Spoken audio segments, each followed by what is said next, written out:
Mr. Speaker, the President of the United States.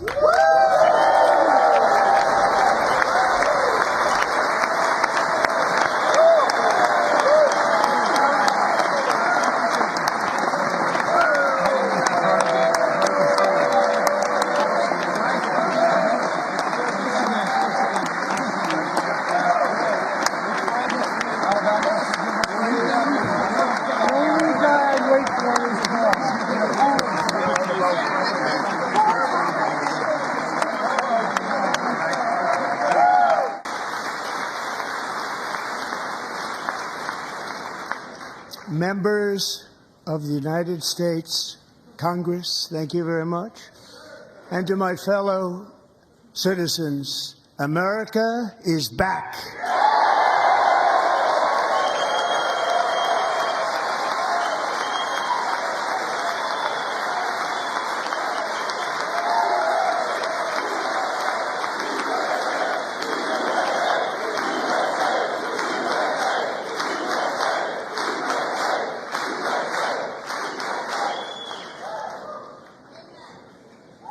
6 weeks ago, I stood beneath the dome of this Capitol and proclaimed the dawn of the golden age of America.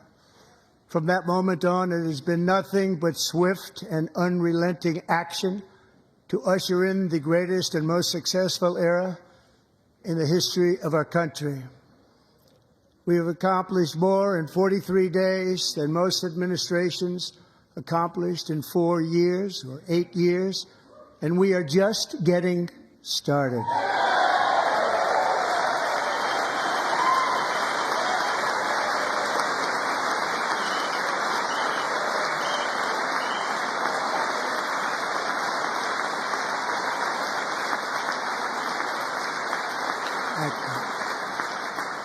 I return to this chamber tonight to report that America's momentum is back, our spirit is back, our pride is back, our confidence is back, and the American dream is surging bigger and better than ever before.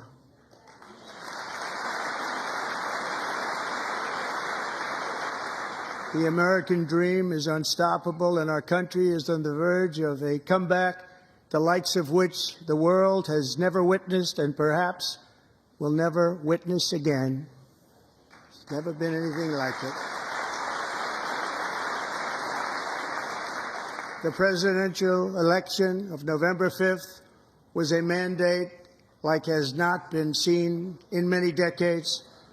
We won all 7 swing states, giving us an electoral college victory of 312 votes.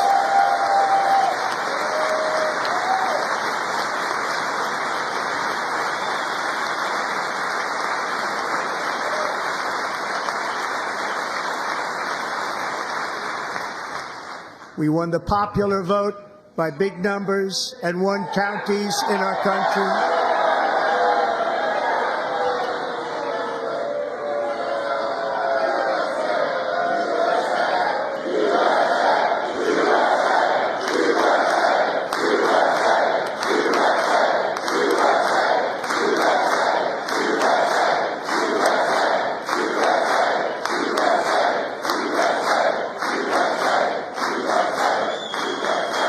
And won counties in our country, 2,700 to 525, on a map that reads almost completely red for Republican.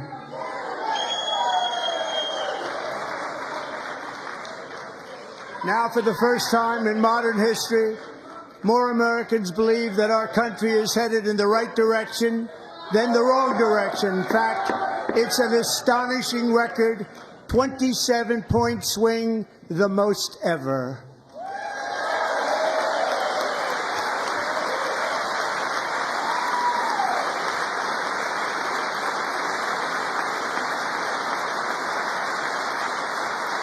Likewise, small business optimism saw its single largest one-month gain ever recorded, a 41-point jump.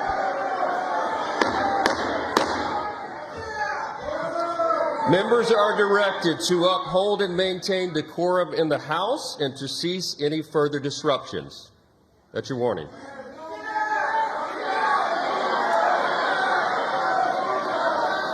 Members are engaging in willful and continuing breach of decorum, and the chair is prepared to direct the Sergeant-at-Arms to restore order to the joint session.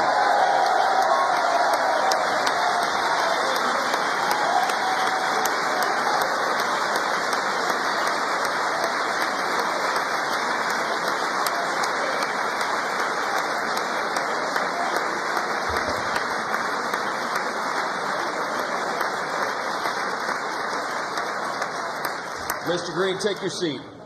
Take your seat, sir. Take your seat. Finding that members continue to engage in willful and concerted disruption of proper decorum, the chair now directs the Sergeant-at-Arms to restore order. Remove this gentleman from the chamber.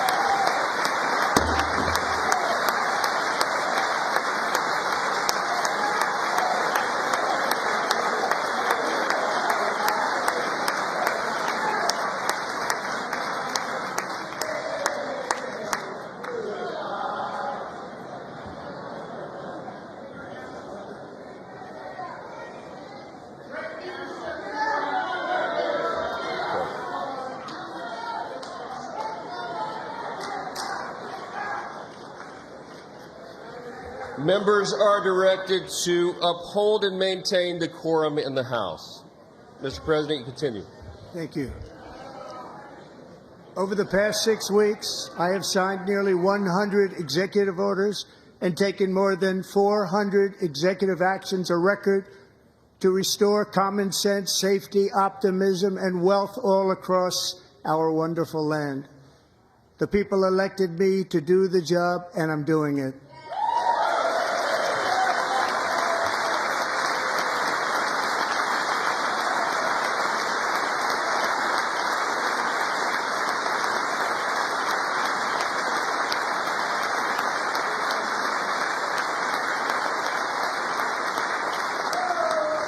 In fact, it has been stated by many that the first month of our presidency, it's our presidency, is the most successful in the history of our nation.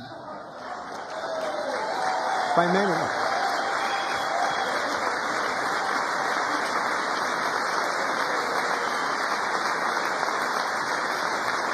And what makes it even more impressive is that, do you know who number 2 is? George Washington. How about that? How about it? I don't know about that list, but we'll take it. Within hours of taking the oath of office, I declared a national emergency on our southern border, and I deployed the U.S. military and Border Patrol to repel the invasion of our country. And what a job they've done. As a result, illegal border crossings last month were by far the lowest ever recorded, ever.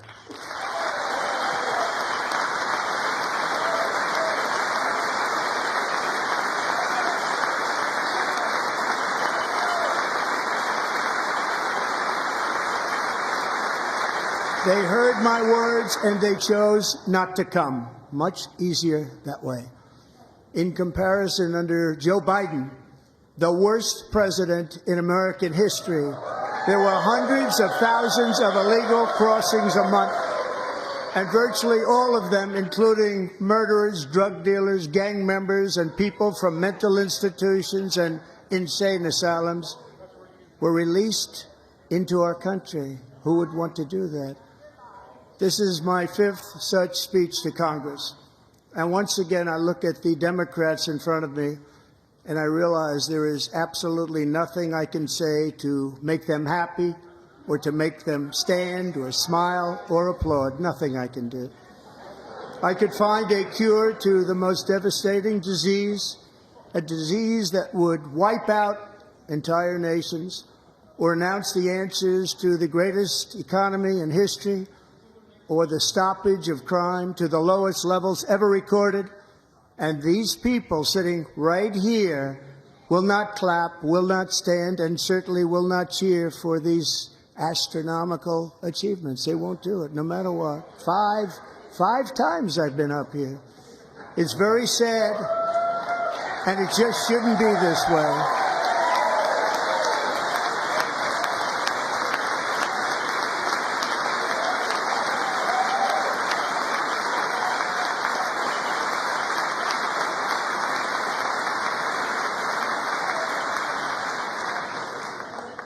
So Democrats sitting before me, for just this one night, why not join us in celebrating so many incredible wins for America? For the good of our nation, let's work together and let's truly make America great again.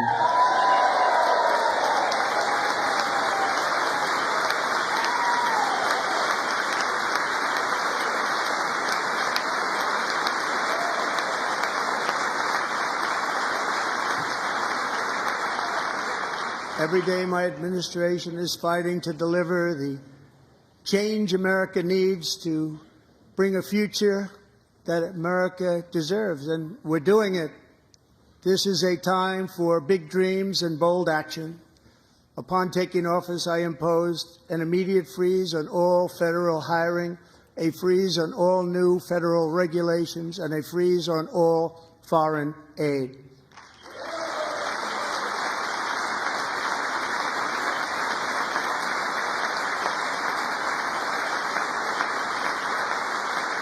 I terminated the ridiculous Green New Scam.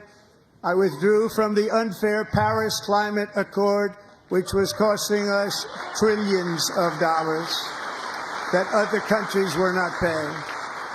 I withdrew from the corrupt World Health Organization.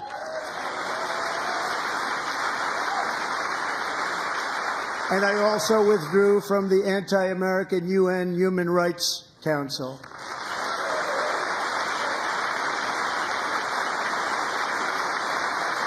We ended all of Biden's environmental restrictions that were making our country far less safe and totally unaffordable. And importantly, we ended the last administration's insane electric vehicle mandate, saving our auto workers and companies from economic destruction.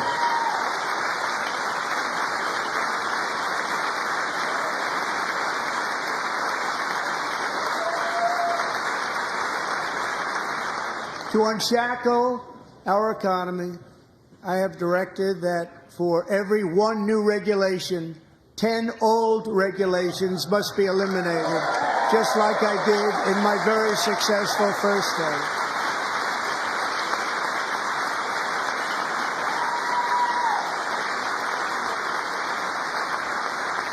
And in that first term, we set records on ending unnecessary rules and regulations like no other president had done before. We ordered all federal workers to return to the office. They will either show up for work in person or be removed from their job.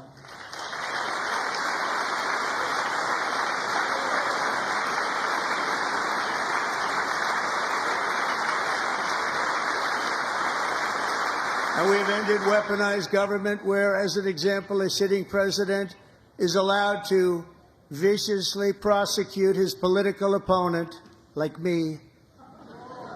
How did that work out? Not too good. Not too good.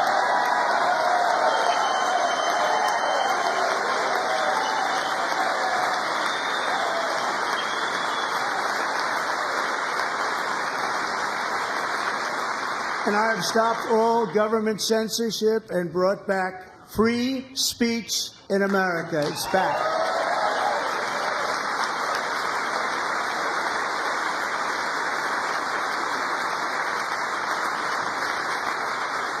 And 2 days ago, I signed an order making English the official language of the United States of America.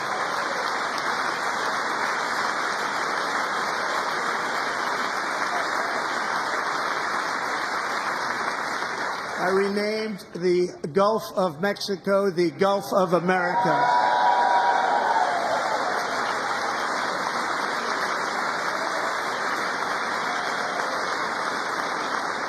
And likewise, I renamed, for a great president, William McKinley, Mount McKinley again. Beautiful Alaska. We love Alaska. We've ended the tyranny of so-called diversity, equity, and inclusion policies all across the entire federal government and indeed the private sector and our military. And our country will be woke no longer.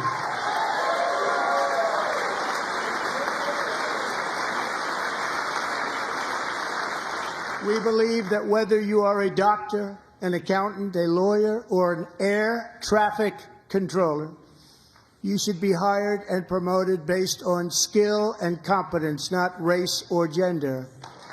Very important.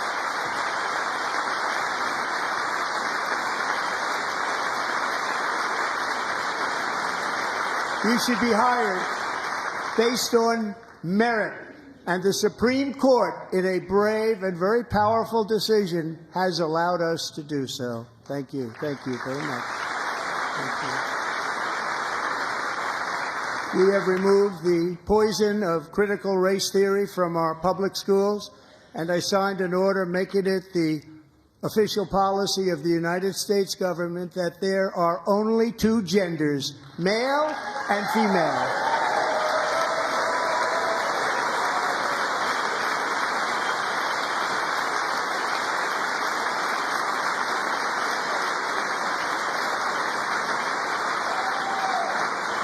I also signed an executive order to ban men from playing in women's sports.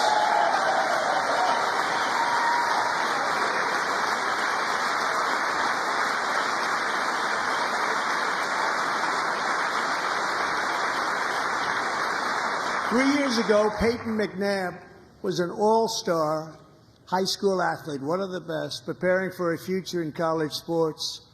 But when her girls' volleyball match was invaded by a male, he smashed the ball so hard in Peyton's face, causing traumatic brain injury, partially paralyzing her right side and ending her athletic career. It was a shot like she's never seen before. She's never seen anything like it. Peyton is here tonight in the gallery, and Peyton, from now on, schools will kick the men off the girls' team, or they will lose all federal funding.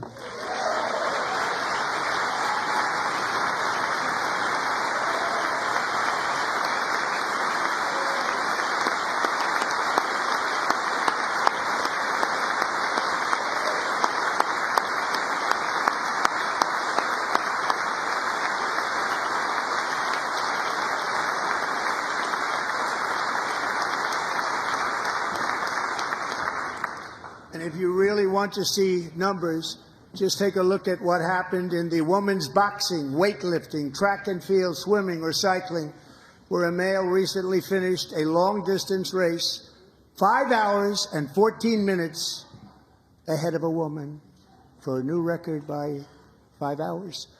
Broke the record by 5 hours.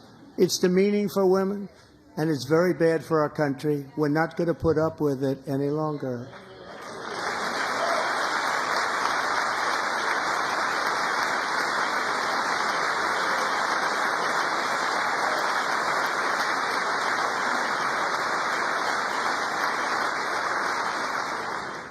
What I have just described is only a small fraction of the common sense revolution that is now, because of us, sweeping the entire world. Common sense has become a common theme, and we will never go back. Never. Never going to let that happen. Among my very highest priorities is to rescue our economy and get dramatic and immediate relief to working families. As you know, we inherited from the last administration an economic catastrophe and an inflation nightmare. Their policies drove up energy prices, pushed up grocery costs, and drove the necessities of life out of reach for millions and millions of Americans. It never had anything like it. We suffered the worst inflation in 48 years, but perhaps even in the history of our country. They're not sure. As president, I'm fighting every day to reverse this damage and make America affordable again.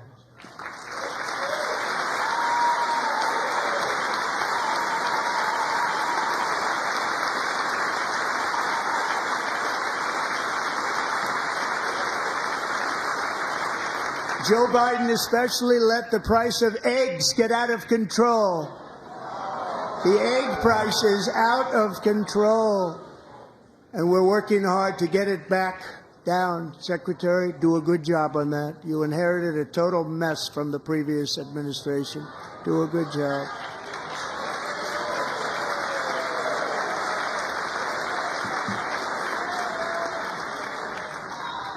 A major focus of our fight to defeat inflation is rapidly reducing the cost of energy.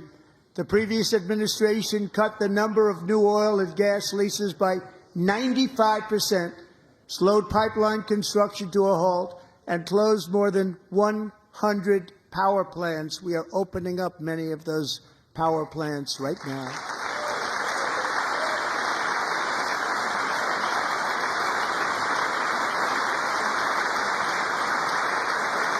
And frankly, we have never seen anything like it. That's why on my first day in office, I declared a national energy emergency.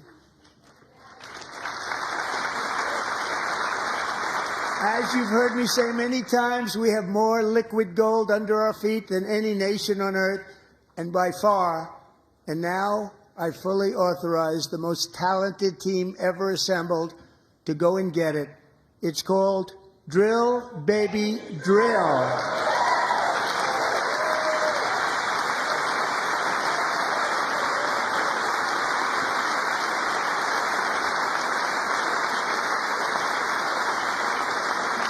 My administration is also working on a gigantic natural gas pipeline in Alaska, among the largest in the world, where Japan, South Korea, and other nations want to be our partner with investments of trillions of dollars each. There's never been anything like that one.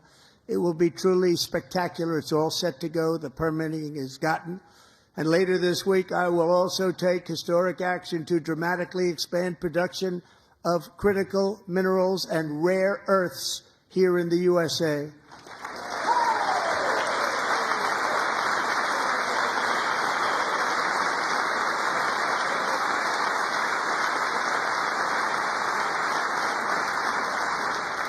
To further combat inflation, we will not only be reducing the cost of energy, but will be ending the flagrant waste of taxpayer dollars.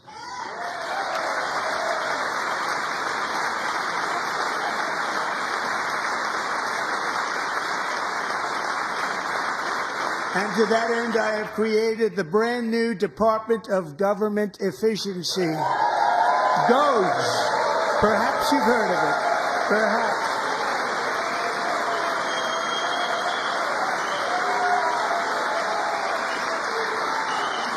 Which is headed by Elon Musk, who is in the gallery tonight.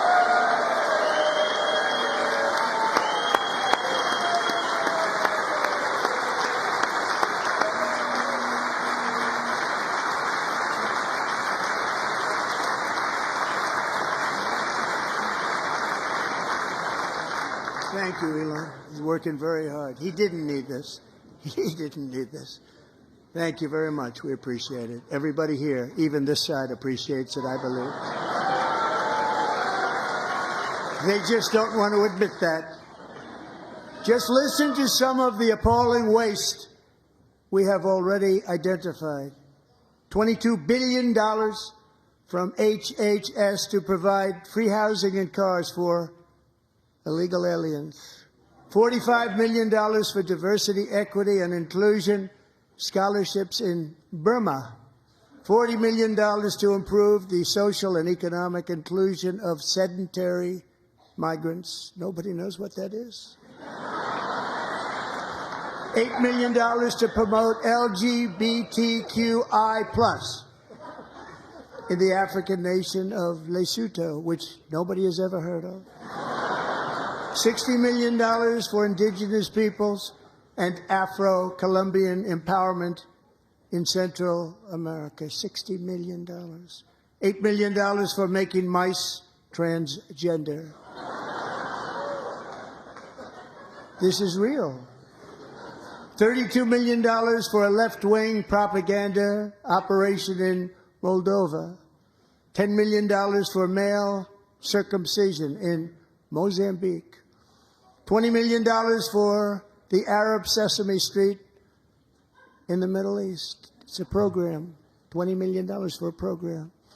$1.9 billion to recently created Decarbonization of Homes Committee, headed up, and we know she's involved. Just at the last moment, the money was passed over by a woman named Stacey Abrams. Have you ever heard of her?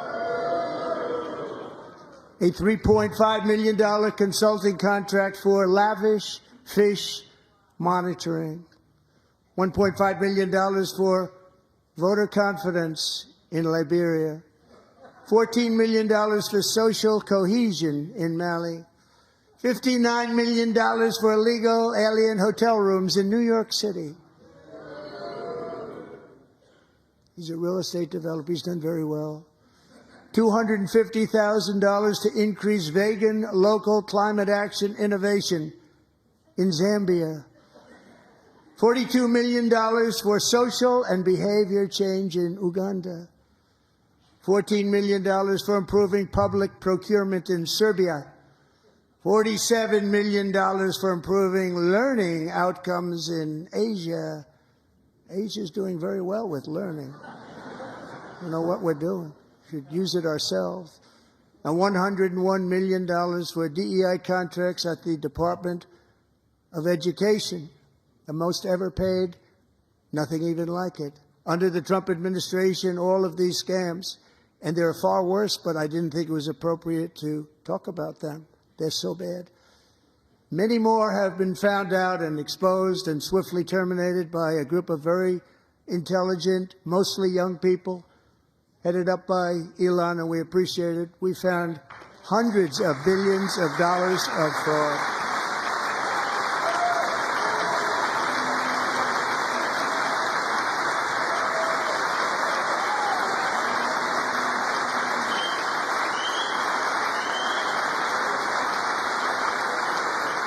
And we've taken back the money and reduced our debt to fight inflation and other things. Taken back a lot of that money. We got it just in time. This is just the beginning. The Government Accountability Office, a federal government office, has estimated annual fraud of over $500 billion in our nation, and we are working very hard to stop it. We're going to. We're also identifying shocking levels of incompetence and probable fraud in the Social Security program for our seniors and that our seniors and people that we love rely on. Believe it or not, government databases list 4.7 million Social Security members from people aged 100 to 109 years old. It lists 3.6 million people from ages 110 to 119. I don't know any of them. I know some people that are rather elderly, but not quite that elderly. 3.47 million people from ages 120 to 129. 3.9 million people from ages 130 to 139. 3.5 million people from ages 140 to 149. And money is being paid to many of them, and we're searching right now. In fact, Pam, good luck. Good luck. You're going to find it. But a lot of money is paid out to people because it just keeps getting paid, and nobody does, and it really hurts Social Security and hurts our country. 1.3 million people from ages 150 to 159, and over 130,000 people, according to the Social Security databases, are age over 160 years old. We have a healthier country than I thought, Bobby.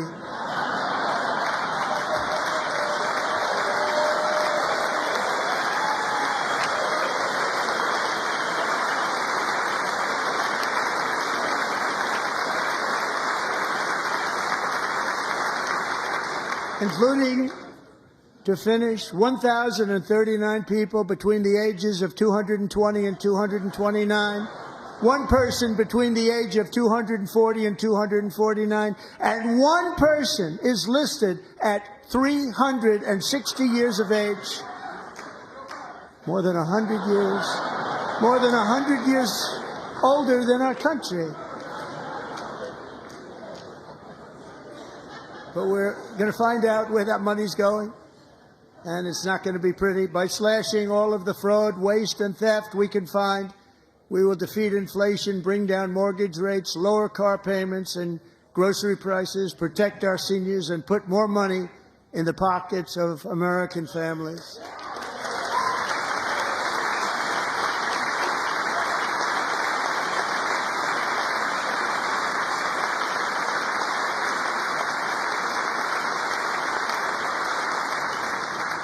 And today, interest rates took a beautiful drop, big, beautiful drop. It's about time. And in the near future, I want to do what has not been done in 24 years, balance the federal budget. We're going to balance it.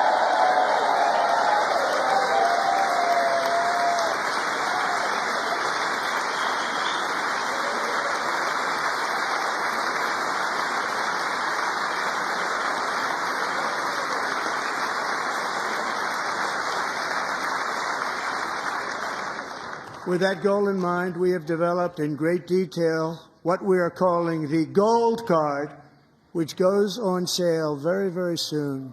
For $5 million, we will allow the most successful job-creating people from all over the world to buy a path to U.S. citizenship. It's like the green card, but better and more sophisticated. And these people will have to pay tax in our country. They won't have to pay tax from where they came.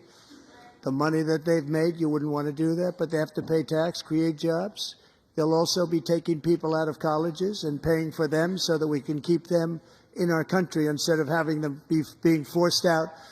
Number one, at the top school, as an example, being forced out and not being allowed to stay and create tremendous numbers of jobs and great success for a company out there. So while we take out the criminals, killers, traffickers, and child predators who are allowed to enter our country under the open border policy of these people, the Democrats, the Biden administration, the open border insane policies that you've allowed to destroy our country, we will now bring in brilliant, hardworking, job-creating people. They're going to pay a lot of money, and we're going to reduce our debt with that money.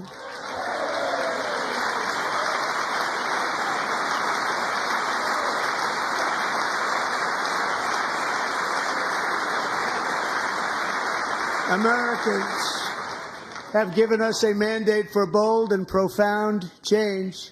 For nearly 100 years, the federal bureaucracy has grown until it has crushed our freedoms, ballooned our deficits, and held back America's potential in every possible way.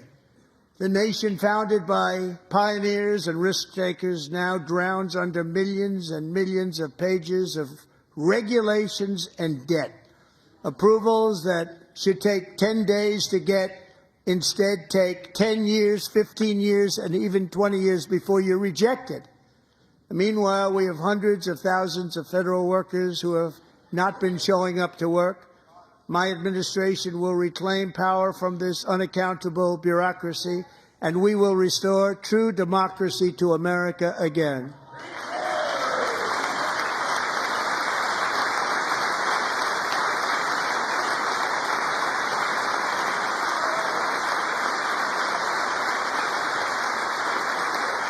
And any federal bureaucrat who resists this change will be removed from office immediately.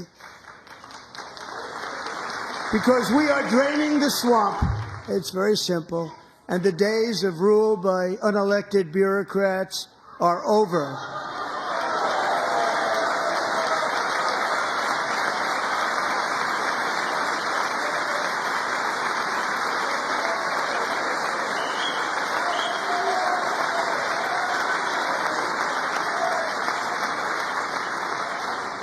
And the next phase of our plan to deliver the greatest economy in history is for this Congress to pass tax cuts for everybody. They're in there. They're waiting for you to vote. And I'm sure that the people on my right, I don't mean the Republican right, but my right here, I'm sure you're going to vote for those tax cuts, because otherwise I don't believe the people will ever vote you into office. So I'm doing you a big favor by telling you that. But I know this group is going to be voting for the tax.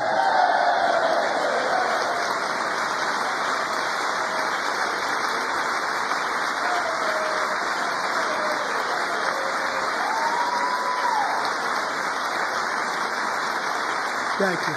It's a very, very big part of our plan. We had tremendous success in our first term with it. A very big part of our plan. We're seeking permanent income tax cuts all across the board. And to get urgently needed relief to Americans hit especially hard by inflation, I'm calling for no tax on tips, no tax on overtime, and no tax on Social Security benefits for our great seniors.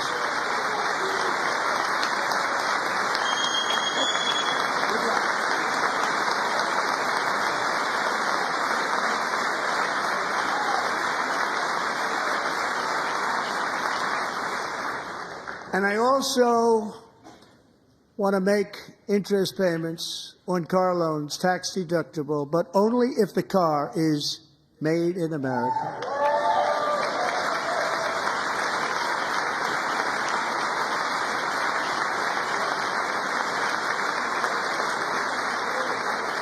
And by the way, we're going to have growth in the auto industry like nobody's ever seen. Plants are opening up all over the place. Deals are being made.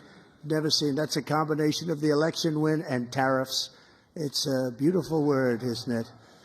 That, along with our other policies, will allow our auto industry to absolutely boom. It's going to boom. Spoke to the majors today, all three, the top people, and they're so excited. In fact, already numerous car companies have announced that they will be building massive automobile plants in America, with Honda just announcing a new plant in Indiana, one of the largest anywhere in the world.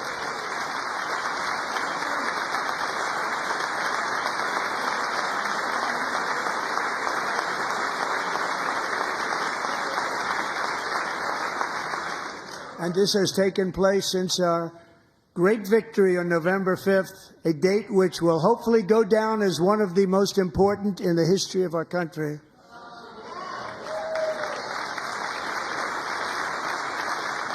In addition, as part of our tax cuts, we want to cut taxes on domestic production and all manufacturing.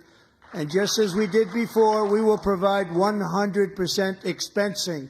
It will be retroactive to January 20th, 2025. And it was one of the main reasons why our tax cuts were so successful in our first term, giving us the most successful economy in the history of our country. First term. We had a great first term.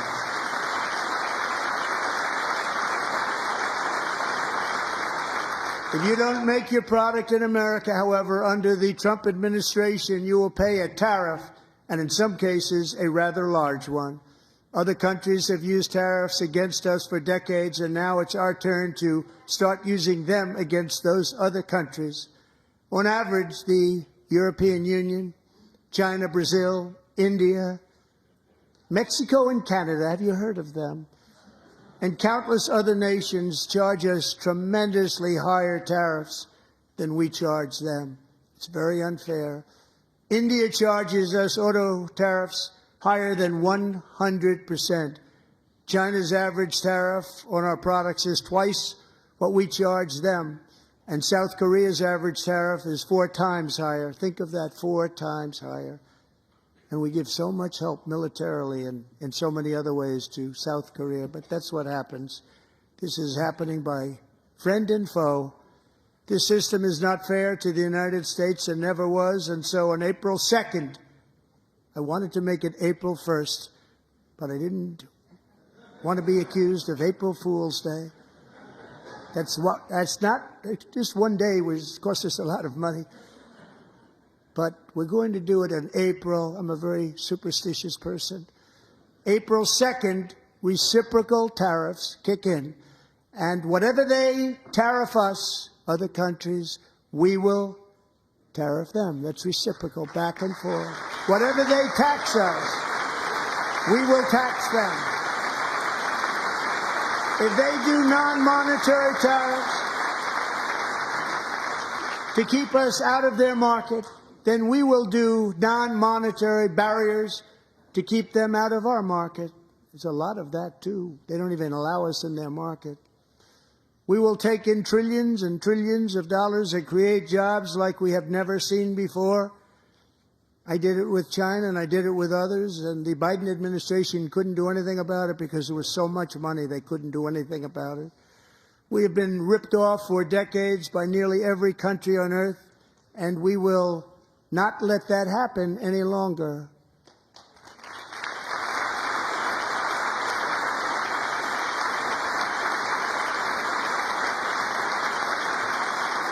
Much has been said over the last 3 months about Mexico and Canada, but we have very large deficits with both of them. But even more importantly, they've allowed fentanyl to come into our country at levels never seen before, killing hundreds of thousands of our citizens and many very young, beautiful people, destroying families. Nobody's ever seen anything like it. They are, in effect, receiving subsidies of hundreds of billions of dollars. We pay subsidies to Canada and to Mexico of hundreds of billions of dollars, and the United States will not be doing that any longer. We're not going to do it any longer.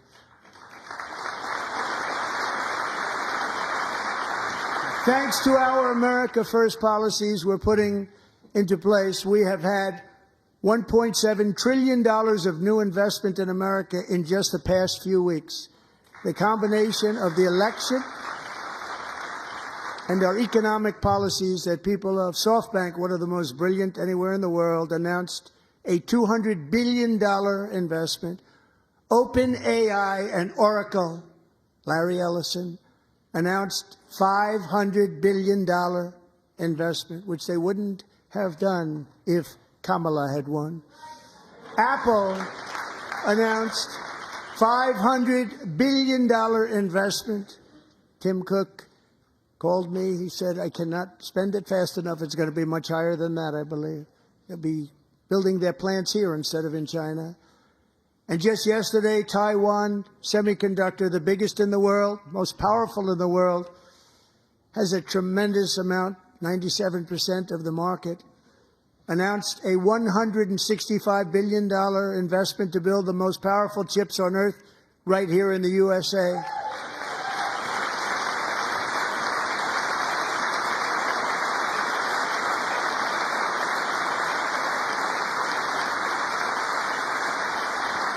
And we're not giving them any money. Your CHIPS Act is a horrible, horrible thing. We give hundreds of billions of dollars, and it doesn't mean a thing. They take our money and they don't spend it. All that meant to them, we're giving them no money. All that was important to them was they didn't want to pay the tariffs, so they came and they're building, and many other companies are coming. We don't have to give them money.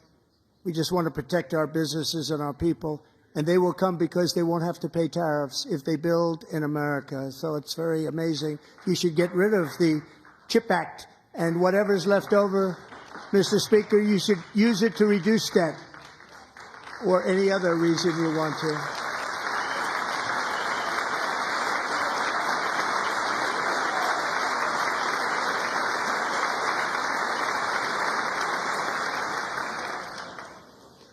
Our new trade policy will also be great for the American farmer. I love the farmer, who will now be selling into our home market, the USA, because nobody is going to be able to compete with you. Because there's goods that come in from other countries and companies. They're really in a bad position in so many different ways. They're uninspected.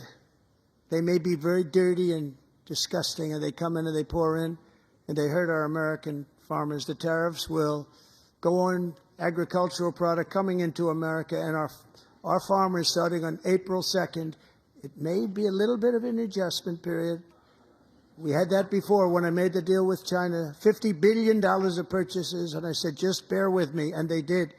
They did. Probably have to bear with me again, and this will be even better. That was great. The problem with it was that Biden didn't enforce it. He didn't enforce it. $50 billion of purchases, and we were doing great, but Biden did not enforce it, and it hurt our farmers. But our farmers are going to have a field day right now. So to our farmers, have a lot of fun. I love you, too. I love you, too. It's all going to happen.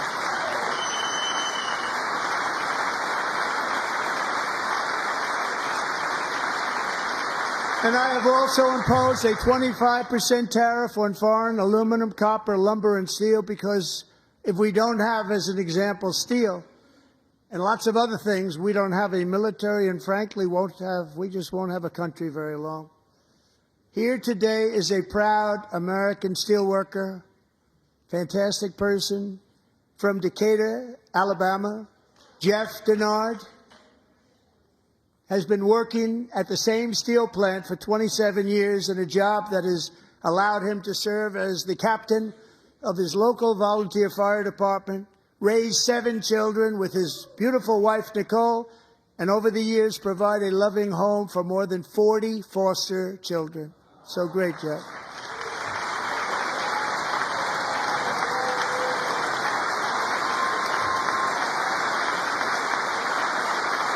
Thank you, Jeff. Thank you, Jeff.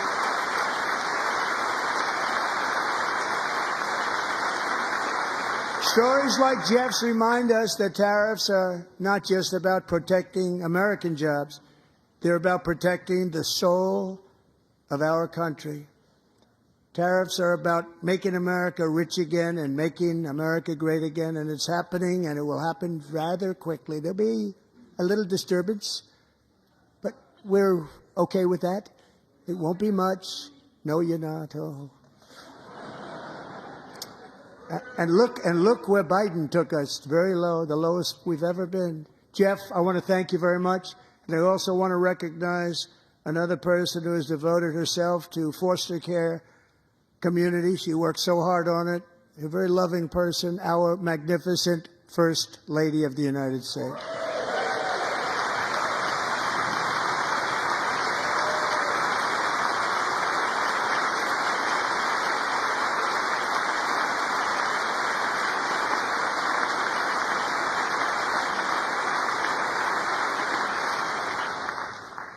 Melania's work has yielded incredible results, helping prepare our nation's future leaders as they enter the workforce. Our First Lady is joined by 2 impressive young women, very impressive. Haley Ferguson, who benefited from the First Lady's Fostering the Future initiative and is poised to complete her education and become a teacher. And Elliston Berry, who became a victim of an illicit deepfake image produced by a peer. With Elliston's help, the Senate just passed the Take It Down Act, and this is so important. Thank you very much, John. John Thune, thank you. Stand up, John. Thank you, John.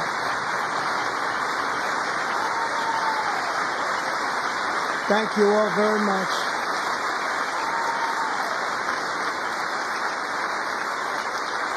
Thank you. And thank you to John Thune and the Senate. Great job. To criminalize the publication of such images online is terrible, terrible thing. And once it passes the House, I look forward to signing that bill into law. Thank you. And I'm going to use that bill for myself, too, if you don't mind. Because nobody gets treated worse than I do online. Nobody. That's great. Thank you very much to the Senate. Thank you. But if we truly care about protecting Americans' children, no step is more crucial than securing America's borders. Over the past 4 years, 21 million people poured into the United States. Many of them were murderers, human traffickers, gang members, and other criminals from the streets of dangerous cities all throughout the world. Because of Joe Biden's insane and very dangerous open border policies, they are now strongly embedded in our country. but we are getting them out and getting them out fast.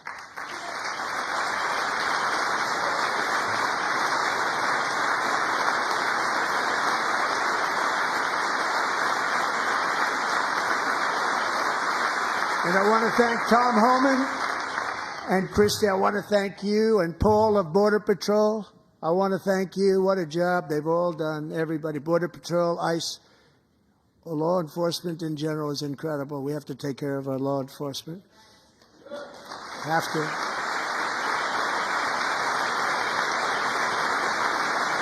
Last year,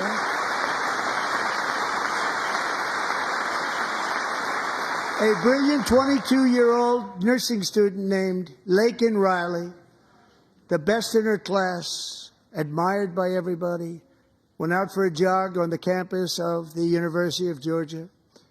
That morning, Laken was viciously attacked, assaulted, beaten, brutalized, and horrifically murdered.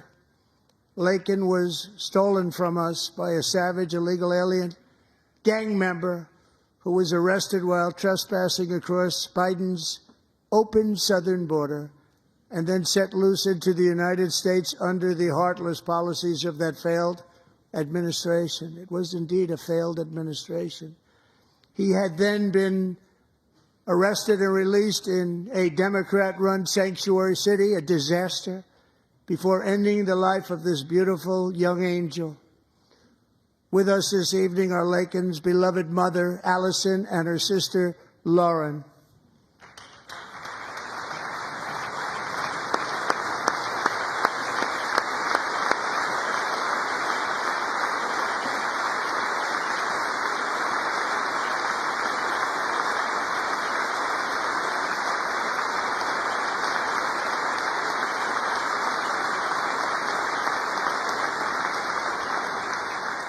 Last year, I told Laken's grieving parents that we would ensure their daughter would not have died in vain.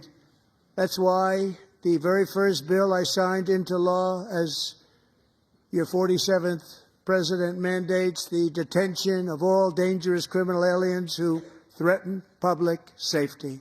It's a very strong, powerful act.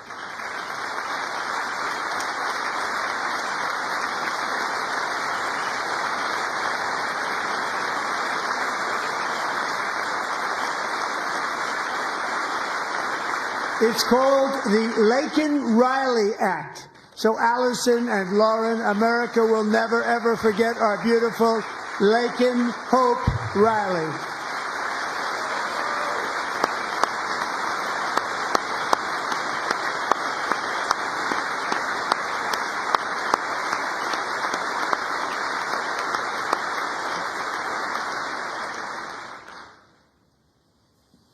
Thank you very much.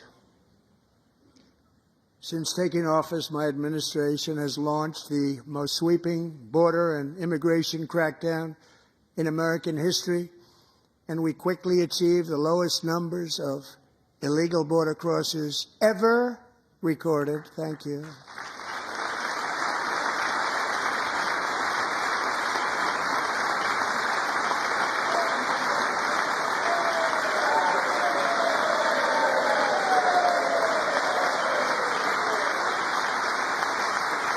The media and our friends in the Democrat Party kept saying we needed new legislation. We must have legislation to secure the border. But it turned out that all we really needed was a new president.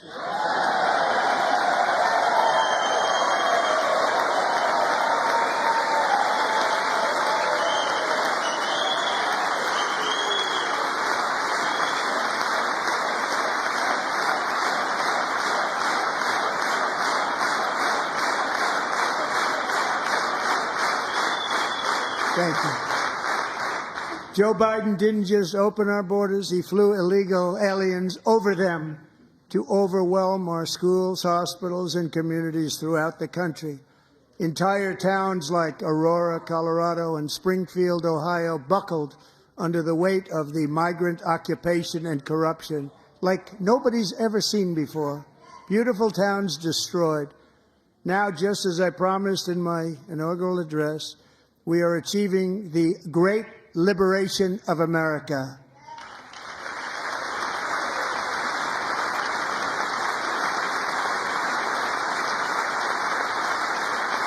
But there still is much work to be done. Here tonight is a woman I have gotten to know, Alexis Nungari from Houston.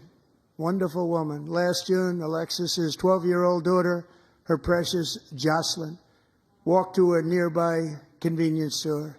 She was kidnapped, tied up, assaulted for 2 hours under a bridge, and horrifically murdered. Arrested and charged with this heinous crime are 2 illegal alien monsters from Venezuela, released into America by the last administration through their ridiculous open border. The death of this beautiful 12-year-old girl and the agony of her mother and family touched our entire nation greatly.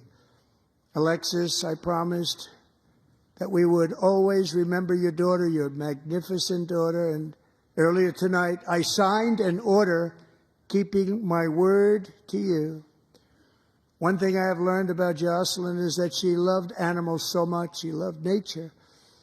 Across Galveston Bay, from where Jocelyn lived in Houston, you will find a magnificent national wildlife refuge, a pristine, peaceful, 34,000-acre sanctuary for all of God's creatures on the edge of the Gulf of America. Alexis, moments ago, I formally renamed that refuge in loving memory of your beautiful daughter, Jocelyn. So, Mr. Vice President, if you would, may I have the order?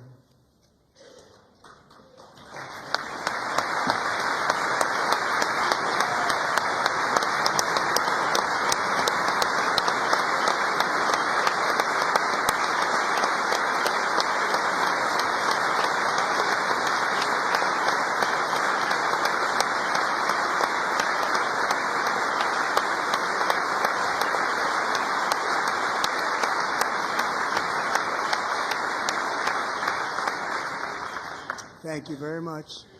All 3 savages charged with Jocelyn and Lakin's murders were members of the Venezuelan prison gang, the toughest gang, they say, in the world, known as Tren de Aragua.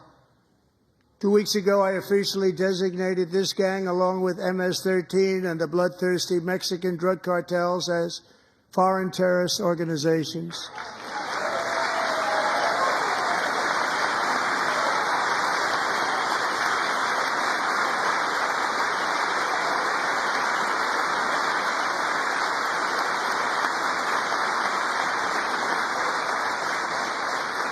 They are now officially in the same category as ISIS, and that's not good for them.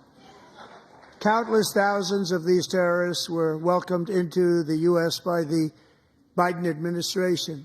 But now every last one will be rounded up and forcibly removed from our country, or, if they're too dangerous, put in jails, standing trial in this country, because we don't want them to come back ever. With us this evening is a warrior on the front lines of that battle, Border Patrol Agent Roberto Ortiz. Great guy.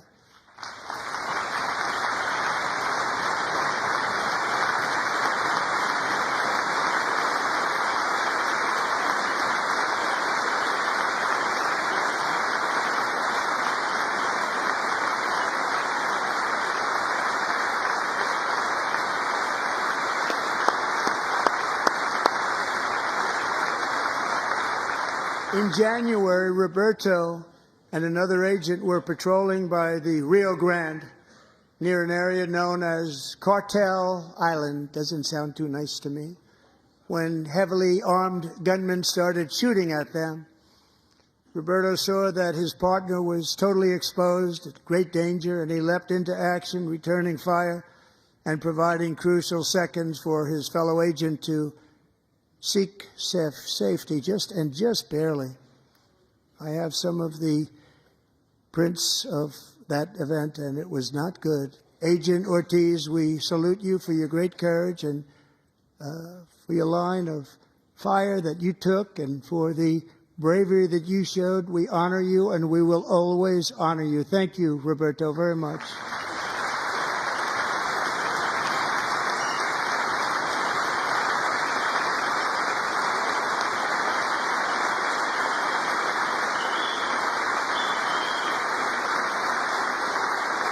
Thank you, Roberto.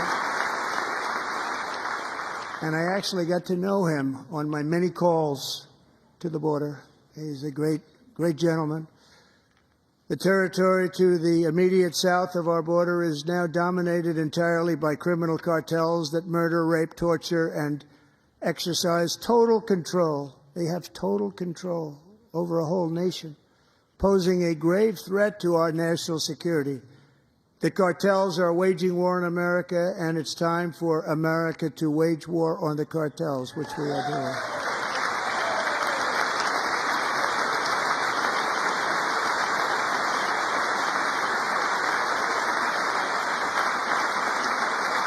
Five nights ago, Mexican authorities, because of our tariff policies being imposed on them, think of this, handed over to us 29 of the biggest cartel leaders in their country. That has never happened before. They want to make us happy.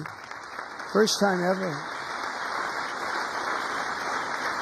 But we need Mexico and Canada to do much more than they've done, and they have to stop the fentanyl and drugs pouring into the USA. They're going to stop it. I have sent Congress a detailed funding request laying out exactly how we will eliminate these threats to protect our homeland and complete the largest deportation operation in American history, larger even than current record holder President Dwight D. Eisenhower, a moderate man, but someone who believed very strongly in borders.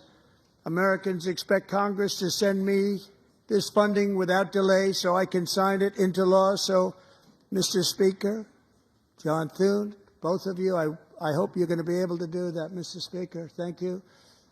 Mr. Leader, thank you. Thank you very much. And let's get it to me. I'll sign it so fast, you won't even believe it.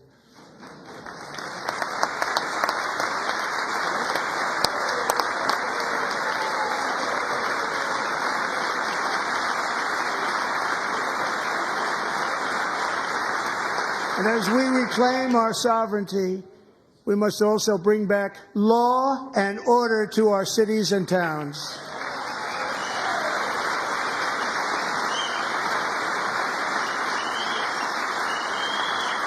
In recent years, our justice system has been turned upside down by radical left lunatics. Many jurisdictions virtually ceased enforcing the law against dangerous repeat offenders while weaponizing law enforcement against political opponents like me. My administration has acted swiftly and decisively to restore fair, equal, and impartial justice under the constitutional rule of law, starting at the FBI and the DOJ. Pam, good luck. Cash, wherever you may be, good luck. Good luck. Pam Bondi. Good luck. So important. Going to do a great job. Cash, thank you. Thank you, Cash.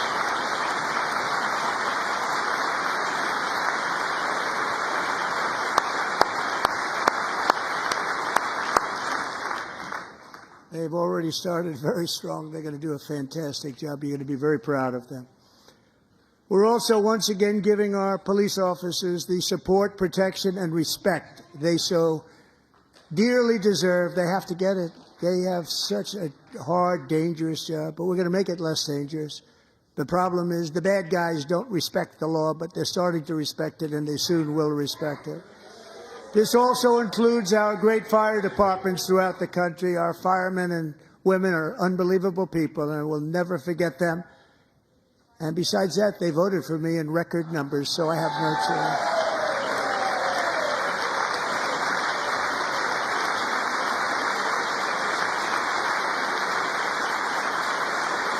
One year ago this month, 31-year-old New York police officer Jonathan Diller, unbelievably wonderful person and a great officer, was gunned down at a traffic stop on Long Island. I went to his funeral.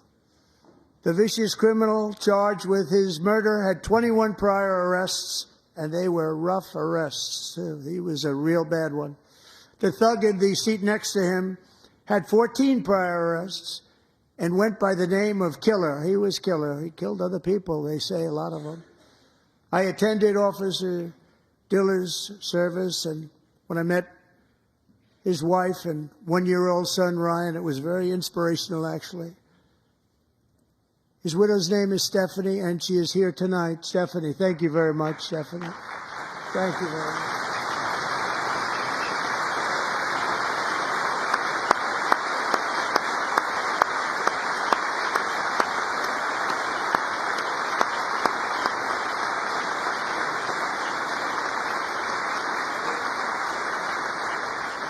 Stephanie, we're going to make sure that Ryan knows his dad was a true hero, New York's finest, and we're going to get these cold-blooded killers and repeat offenders off our streets, and we're going to do it fast. Got to stop it. They get out with 28 arrests. They push people into subway trains. They hit people over the head, back of the head with baseball bats. We got to get them out of here. I've already signed an executive order requiring a mandatory death penalty for anyone who murders a police officer, and tonight I'm asking Congress to pass that policy into permanent law.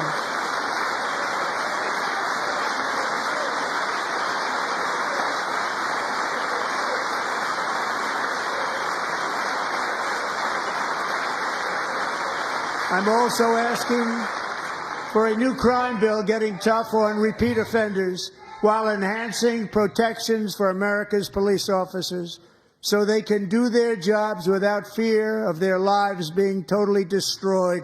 They don't want to be killed. We're not going to let them be killed. Joining us in the gallery tonight is a young man who truly loves our police. His name is DJ Daniel. He is 13 years old, and he has always dreamed of becoming a police officer.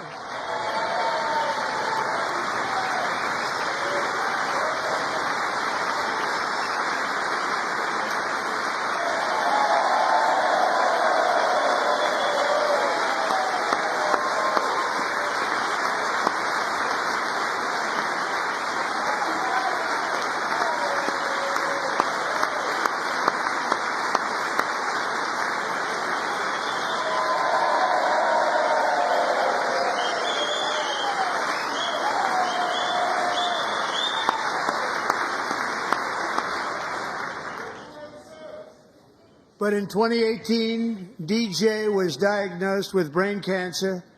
The doctors gave him 5 months at most to live. That was more than 6 years ago.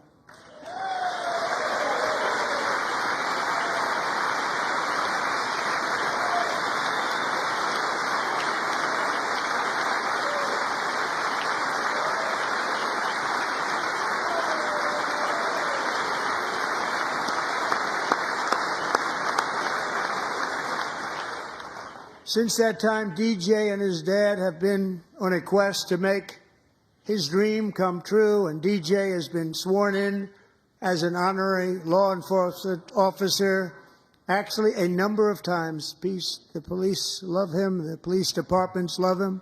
And tonight, DJ, we're going to do you the biggest honor of them all.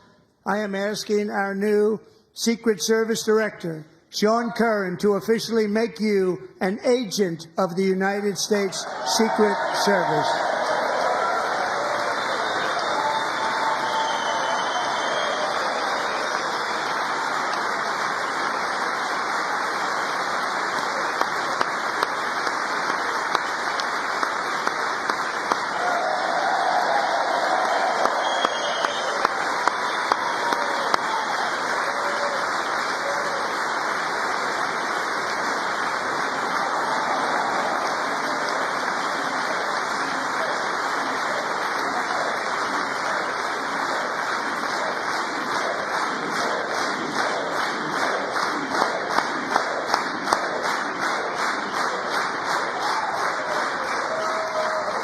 Thank you, DJ.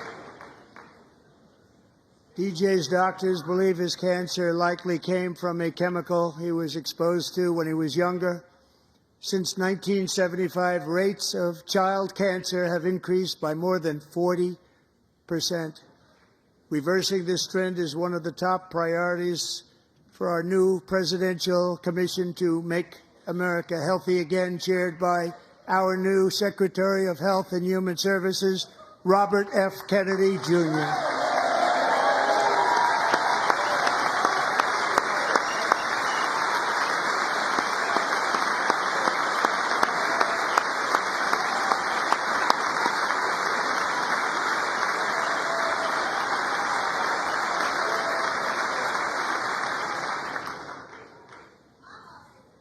With the name Kennedy, you would have thought everybody over here would have been cheering. How quickly they forget. Our goal is to get toxins out of our environment, poisons out of our food supply, and keep our children healthy and strong. As an example, not long ago, and you can't even believe these numbers, 1 in 10,000 children had autism, 1 in 10,000. And now it's 1 in 36. There's something wrong. 1 in 36. Think of that. So we're going to find out what it is, and there's nobody better than Bobby and all of the people that are working with you. You have the best to figure out what is going on. Okay, Bobby? Good luck. It's a very important job. Thank you.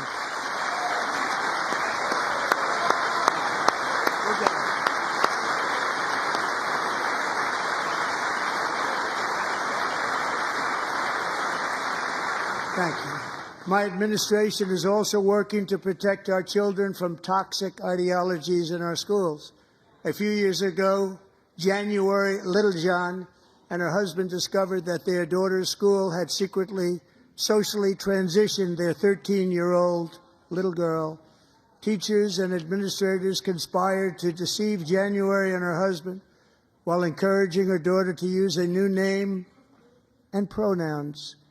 They, them pronoun, actually, all without telling January, who is here tonight and is now a courageous advocate against this form of child abuse. January, thank you. Thank you. Thank you very much.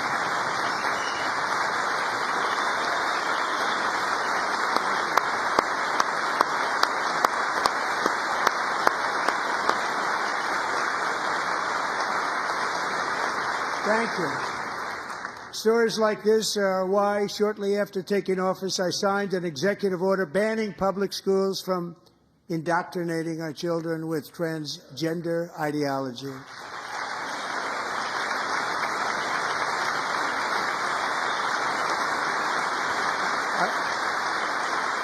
I also signed an order to cut off all taxpayer funding to any institution that engages in the sexual mutilation of our youth.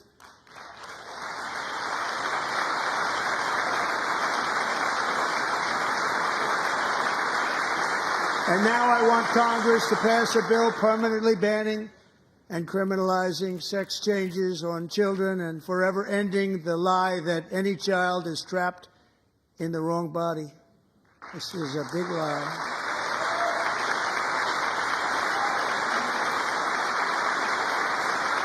And our message to every child in America is that you are perfect exactly the way God made you.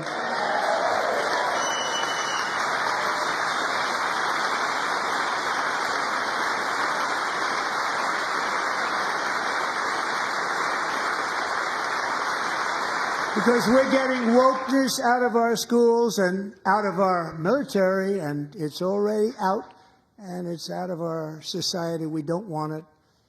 Wokeness is trouble. Wokeness is bad. It's gone. It's gone. And we feel so much better for it, don't we? Don't we feel better? Our service members won't be activists and ideologues. They will be fighters and warriors. They will fight for our country. And Pete, congratulations. Secretary of Defense, congratulations.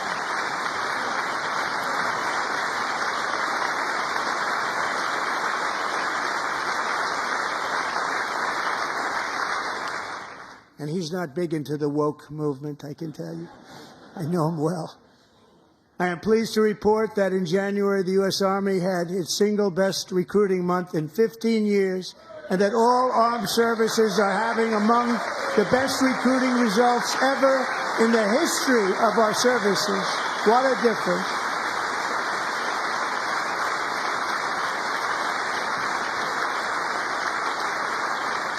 And you know, it was just a few months ago where the results were exactly the opposite. We couldn't recruit anywhere. We couldn't recruit. Now we're having the best results just about that we've ever had. What a tremendous turnaround. It's really a beautiful thing to see. People love our country again. It's very simple. They love our country, and they love being in our military again. So it's a great thing, and thank you very much. Great job. Thank you.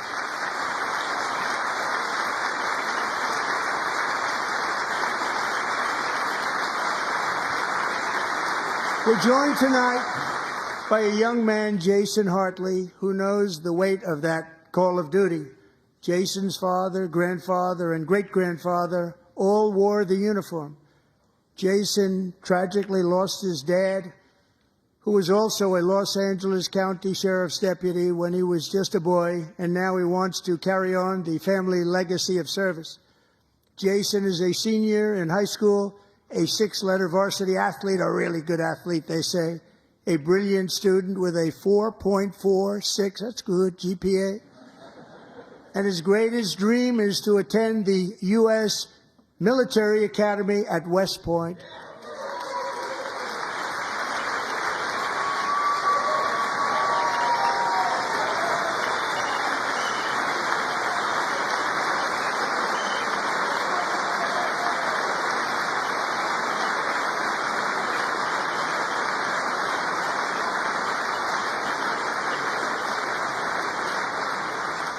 And Jason, that's a very big deal getting in. That's a hard one to get into. But I'm pleased to inform you that your application has been accepted. You will soon be joining the Corps of Cadets.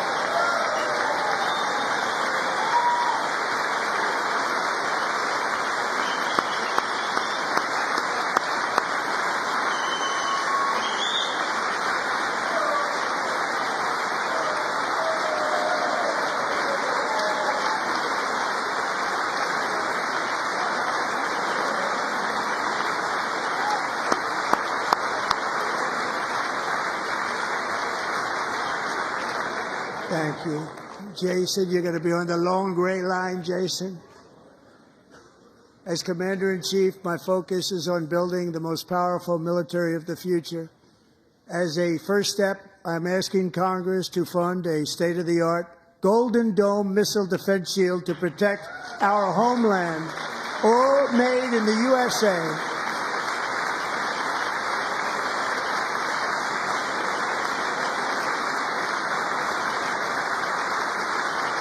And Ronald Reagan wanted to do it long ago, but the technology just wasn't there, not even close. But now we have the technology. It's incredible, actually. And other places, they have it. Israel has it. Other places have it. And the United States should have it too, right, Tim, right? They should have it too. So I want to thank you. But it's a very, very important. This is a very dangerous world. We should have it. We want to be protected, and we're going to protect our citizens like never before. To boost our defense industrial base, we are also going to resurrect the American shipbuilding industry, including commercial shipbuilding and military shipbuilding.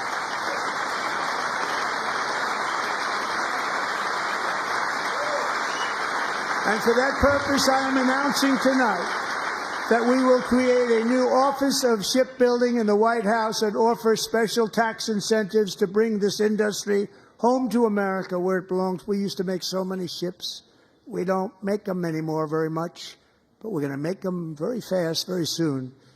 It will have a huge impact. To further enhance our national security, my administration will be reclaiming the Panama Canal, and we've already started doing it.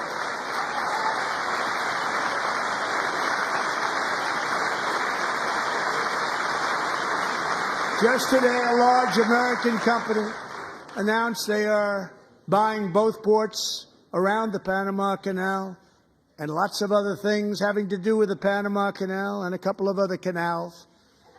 The Panama Canal was built by Americans for Americans, not for others, but others could use it.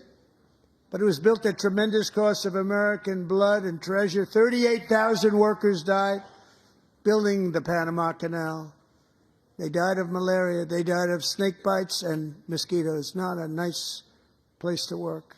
They paid them very highly to go there, knowing there was a 25% chance that they would die. The most expensive project also that was ever built in our country's history, if you bring it up to modern day costs. It was given away by the Carter administration for $1, but that agreement has been violated very severely. We didn't give it to China. We gave it to Panama, and we're taking it back.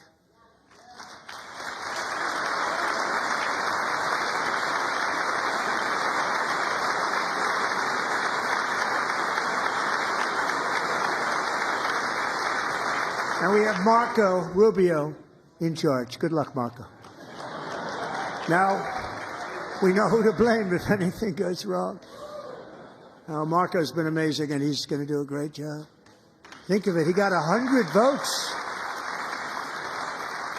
You know, he was approved with actually 99, but the 100th was this gentleman, and I feel very certain. So let's assume he got 100 votes. And I'm either very, very happy about that or I'm very concerned about it. But he's already proven. I mean, he's a great gentleman. He's respected by everybody, and we appreciate you voting for Marco. He's going to do a fantastic job. Thank you. Thank you. He's doing a great job. Great job. And I also have a message tonight for the incredible people of Greenland. We strongly support your right to determine your own future.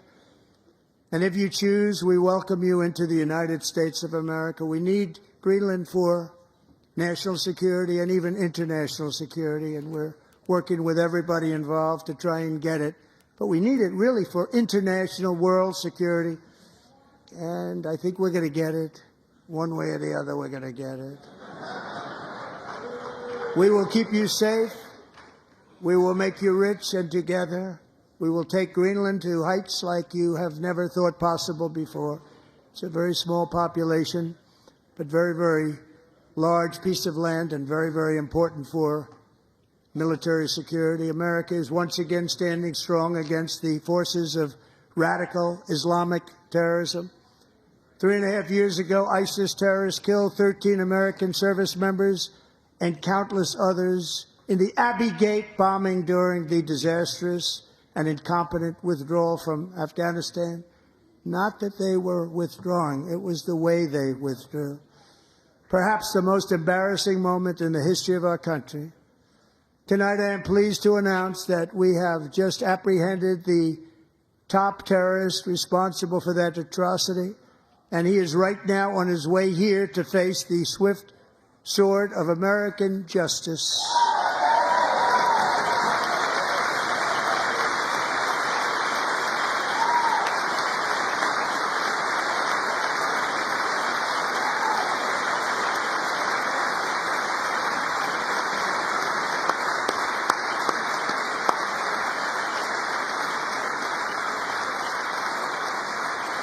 And I want to thank especially the government of Pakistan for helping arrest this monster.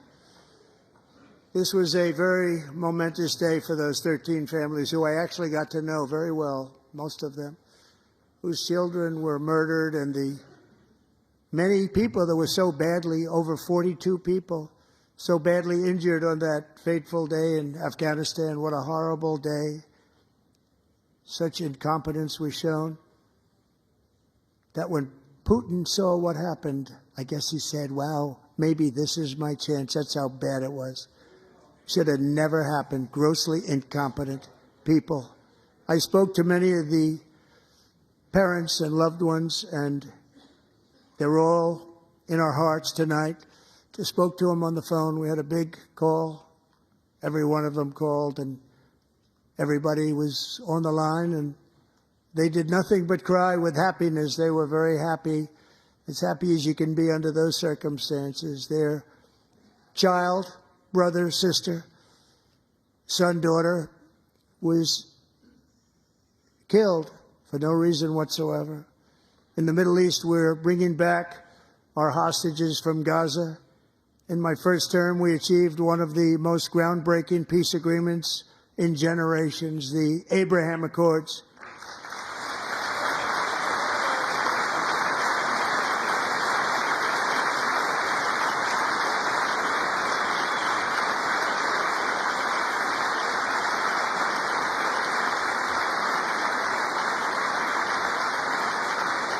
And now we're going to build on that foundation to create a more peaceful and prosperous future for the entire region. A lot of things are happening in the Middle East. People have been talking about that so much lately with everything going on with Ukraine and Russia.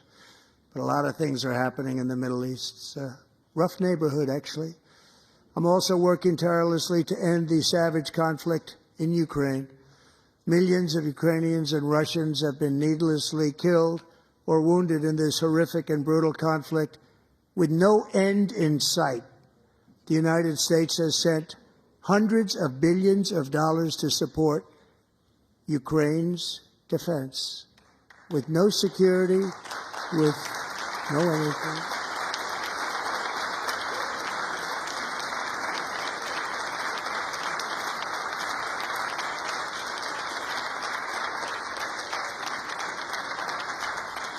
Do you want to keep it going for another 5 years? Yeah, you would say Pocahontas says yes.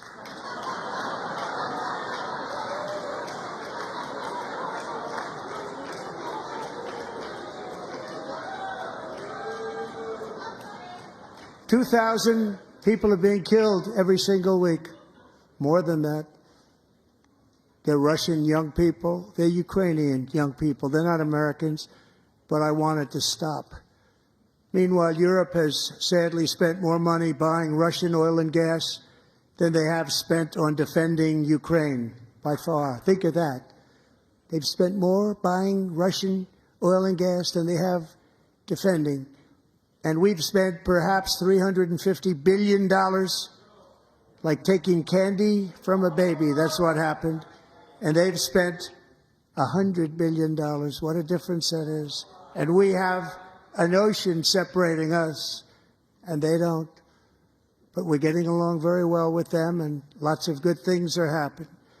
Biden has authorized more money in this fight than Europe has spent, by billions and billions of dollars. It's hard to believe that they wouldn't have stopped it and said at some point, come on, let's equalize. You got to be equal to us. But that didn't happen. Earlier today, I received an important letter from President Zelensky of Ukraine. The letter reads, Ukraine is ready to come to the negotiating table as soon as possible to bring lasting peace closer. Nobody wants peace more than the Ukrainians, he said. My team and I stand ready to work under President Trump's strong leadership to get a peace that lasts. We do really value how much America has done to help Ukraine maintain its sovereignty and independence. Regarding the agreement on minerals and security, Ukraine is ready to sign it at any time that is convenient for you. I appreciate that he sent this letter, just got it a little while ago. Simultaneously, we've had serious discussions with Russia and have received strong signals that they are ready for peace. Wouldn't that be beautiful? Wouldn't that be beautiful?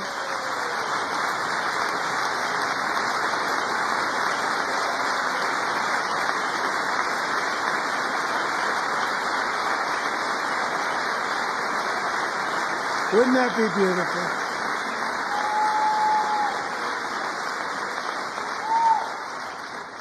It's time to stop this madness. It's time to halt the killing.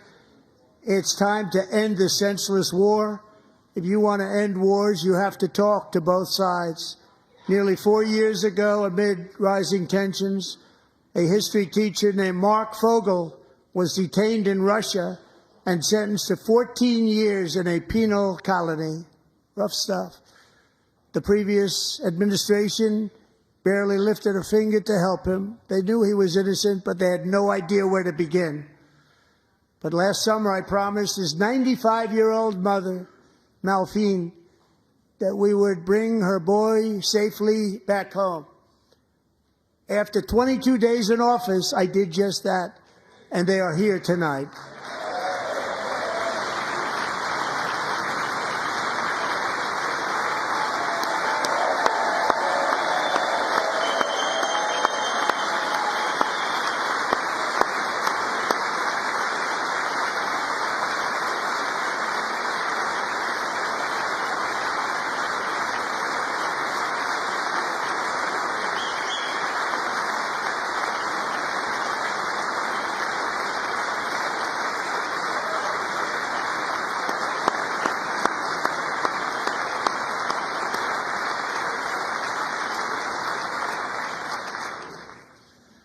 To Mark and his great mom, we are delighted to have you safe and sound and with us. As fate would have it, Mark Fogel was born in a small rural town in Butler, Pennsylvania. Have you heard of it? Where his mother has lived for the past 78 years. I just happened to go there last July 13th for a rally. That was not pleasant. And that is where I met his beautiful mom right before I walked onto that stage. And I told her I would not forget what she said about her son. And I never did I? Never forgot. Less than 10 minutes later, at that same rally, gunfire rang out, and a sick and deranged assassin unloaded 8 bullets from his sniper's perch into a crowd of many thousands of people. My life was saved by a fraction of an inch, but some were not so lucky. Corey Comparator was a firefighter, a veteran, a Christian, a husband, a devoted father, and above all, a protector. When the sound of gunshots pierced the air, it was a horrible sound. Corey knew instantly what it was and what to do. He threw himself on top of his wife and daughters and shielded them from the bullets with his own body. Corey was hit really hard. You know the story from there. He sacrificed his life to save theirs. 2 others, very fine people, were also seriously hit. But thankfully, with the help of 2 great country doctors, we thought they were gone and they were saved. So those doctors had great talent. We're joined by Corey's wife, Helen, who was his high school sweetheart, and their 2 beloved daughters, Allison and Kaylee. Thank you.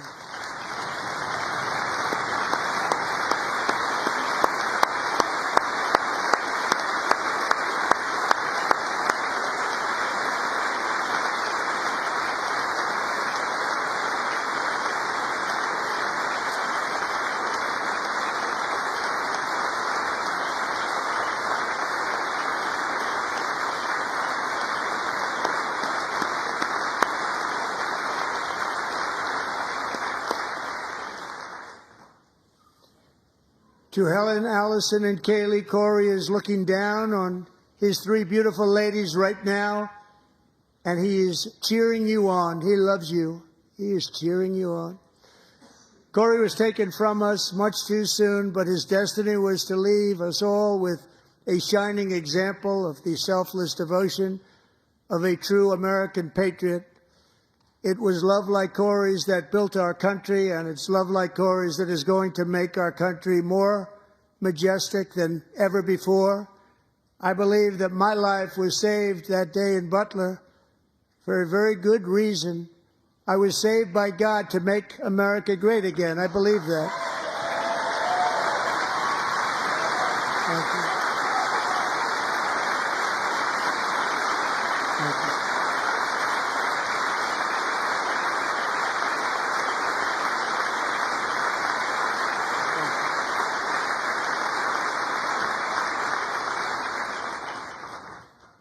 Thank you very much. From the patriots of Lexington and Concord to the heroes of Gettysburg and Normandy, from the warriors who crossed the Delaware to the trailblazers who climbed the Rockies, and from the legends who soared at Kitty Hawk to the astronauts who touched the moon, Americans have always been the people who defied all odds, transcended all dangers, made the most extraordinary sacrifices, and did whatever it took to defend our children, our country, and our freedom. And as we have seen in this chamber tonight, that same strength, faith, love, and spirit is still alive and thriving in the hearts of the American people. Despite the best efforts of those who would try to censor us, silence us, break us, destroy us, Americans are today a proud, free, sovereign, and independent nation that will always be free, and we will fight for it till death. We will never let anything happen to our beloved country, because we are a country of doers, dreamers, fighters, and survivors. Our ancestors crossed a vast ocean, strode into the unknown wilderness, and carved their fortunes from the rock and soil of a perilous and very dangerous frontier. They chased our destiny across a boundless continent. They built the railroads, laid the highways, and graced the world with American marvels like the Empire State Building, the mighty Hoover Dam, and the towering Golden Gate Bridge. They lit the world with electricity, broke free of the force of gravity, fired up the engines of American industry, vanquished the communists, fascists, and Marxists all over the world, and gave us countless modern wonders sculptured out of iron, glass, and steel. We stand on the shoulders of these pioneers who won and built the modern age, these workers who poured their sweat into the skylines of our cities, these warriors who shed their blood on fields of battle and gave everything they had for our rights and for our freedom. Now it is our time to take up the righteous cause of American liberty, and it is our turn to take America's destiny into our own hands and begin the most thrilling days in the history of our country. This will be our greatest era. With God's help, over the next 4 years, we are going to lead this nation even higher, and we are going to forge the freest, most advanced, most dynamic, and most dominant civilization ever to exist on the face of this earth. We are going to create the highest quality of life, build the safest and wealthiest and healthiest and most vital communities anywhere in the world. We are going to conquer the vast frontiers of science, and we are going to lead humanity into space and plant the American flag on the planet Mars and even far beyond.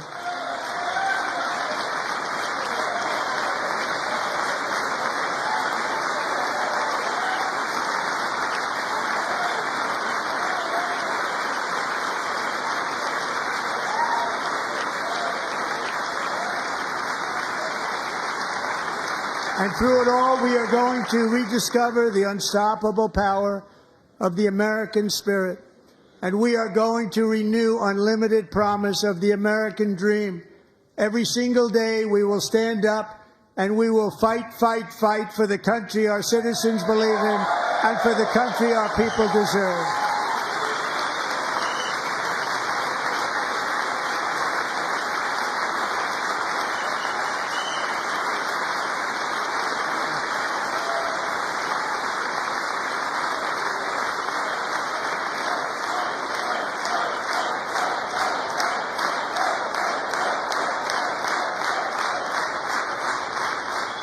My fellow Americans, get ready for an incredible future, because the golden age of America has only just begun. It will be like nothing that has ever been seen before. Thank you, God bless you, and God bless America.